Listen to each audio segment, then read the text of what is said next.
Si chiede il consigliere regionale all'opposizione Jonathan Montanariello del Partito Democratico se l'assessore regionale ai trasporti De Berti abbia messo a punto un cronoprogramma dei cantieri che a breve si apriranno lungo la Romea per tutelare i pendolari e le attività economiche.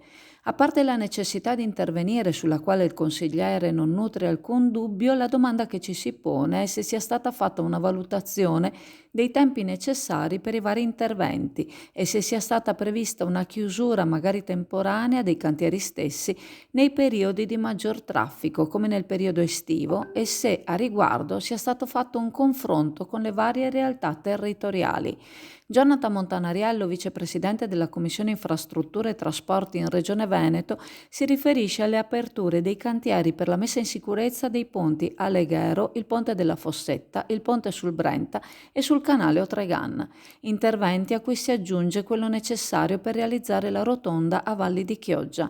L'intervento di Montanariello va a colpire poi il sindaco di Chioggia, Armelao, sostenendo che lo stesso non abbia informato cittadinanza, categorie economiche e lo stesso Consiglio Comunale.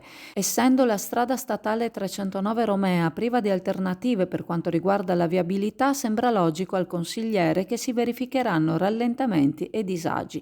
Unica alternativa alla Romea rimane l'Arzeron, strada di competenza provinciale e non regionale. Il consigliere Montanariello annuncia di presentare un'interrogazione urgente all'assessore De Berti per capire se si sta mettendo a punto un cronoprogramma per la messa in sicurezza della Romea, arrecando meno danni possibili alle economie e alla vivibilità dei territori. Aggiunge che il pressappochismo che sembra dimostrare la Regione, accompagnato al disinteresse che secondo lui dimostra l'amministrazione comunale, preoccupa e il rischio è che si creino le condizioni per una tempesta perfetta a danni del territorio. Le maioliche le trovi alla farmacia San Giovanni a Borgo San Giovanni, una serie di detergenti, creme profumate per il viso e per il corpo e prodotti per l'igiene dalle fragranze evocative.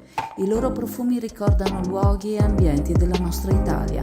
Il loro design ricorda le classiche ceramiche della tradizione, simbolo di ricercatezza e raffinatezza. Le maioliche, un regalo unico, originale e prezioso. Alla farmacia San Giovanni, a Borgo San Giovanni, Chioggia, aperta tutte le domeniche mattina.